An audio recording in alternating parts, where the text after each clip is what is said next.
दुर्गा नवमी व्रत कथा। नवमी तिथि पर माता सिद्धिदात्री की पूजा होती है। ये दिन नवरात्रि का अंतिम दिन होता है और इसे महानवमी भी कहते हैं। इस दिन देवी दुर्गा ने महिषासुर जैसे दानव का वध कर धर्म की स्थापना की थी। प्राचीन काल की बात है, एक बार धरती पर राक्षसों का अत्याचार बहुत बढ़ गया था। महिषासुर नामक राक्षस ने देवताओं को हराकर स्वर्ग पर अधिकार कर लिया। वह ब्रह्मा जी से अमर होने का वरदान मांगता है, लेकिन ब्रह्मा जी कहते हैं कि मृत्यु तो निश्चित है। अतः महिषासुर को वरदान मिलता है कि उसकी मृत्यु किसी स्त्री के हाथों होगी। वरदान पाकर वह अत्याचार करने लगता है। तब सभी देवता एकत्र होकर देवी दुर्गा का आवाहन करते हैं। सभी देवताओं की शक्तियों से उत्पन्न हुई देवी दुर्गा शेर पर सवार होकर युद्ध करती हैं। ये युद्ध 9 रात और 10 दिनों तक चलता है। नवमी के दिन देवी दुर्गा ने महिषासुर का वध किया और धर्म की पुनर्स्थापना की। इसी कारण इस दिन को महानवमी कहते हैं और देवी दुर्गा के नवीन स्वरूप सिद्धिदात्री की पूजा की जाती है। इस दिन व्रत रखने से और माता की विधि पूर्वक पूजा अर्चना करने से सभी कष्ट दूर होते हैं और जीवन में सुख, समृद्धि और सफलता प्राप्त होती है। पाठ समाप्त होने के बाद यह प्रार्थना करें, या देवी सर्वभूतेषु शक्ति रूपेण संस्थिता, नमस्तस्या नमस्तस्या। श्री राम नवमी व्रत कथा। पूरी स्क्रिप्ट, प्रारंभिक मंत्र। श्री राम जय जय राम। करें। कथा आरंभ। प्राचीन काल की बात है, अयोध्या नगरी में महाराज दशरथ राज्य करते थे।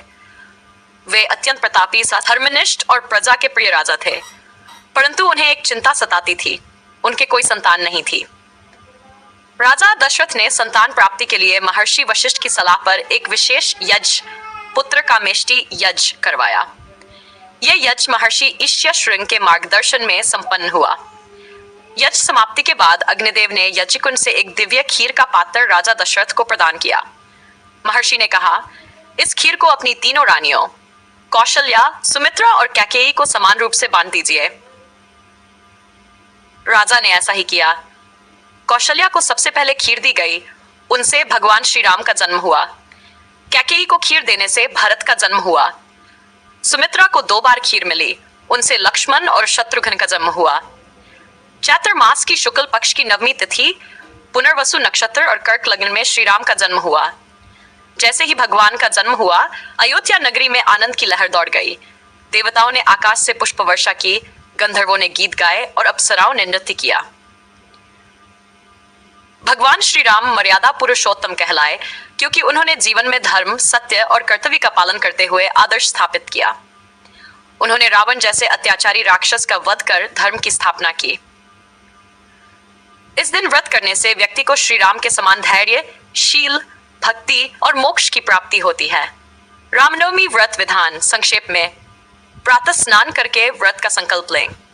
दूज श्री राम की प्रतिमा या चित्र को गंगा जल से स्नान कराएं। लाल वस्त्र अर्पित करें। पुष्प, चंदन, धूप दीप से पूजा करें। रामचरितमानस या रामायण का पाठ करें। दोपहर में ठीक 14 बजे राम जन्म का विशेष पूजन करें। 6 प्रसाद में फल, पंजीरी या हलवा आदि चढ़ाएं और वितरित करें। 7 दिन भर उपवास करें। संध्या के बाद फलाहार करें। आरती श्री रामचंद्र की जाए, सीता सहित हृदय बस ली जाए। पूरी आरती चाहे तो मैं भेज दूं। श्री राम जय जय राम 28 बार जाप करने से विशेष फल मिलता है।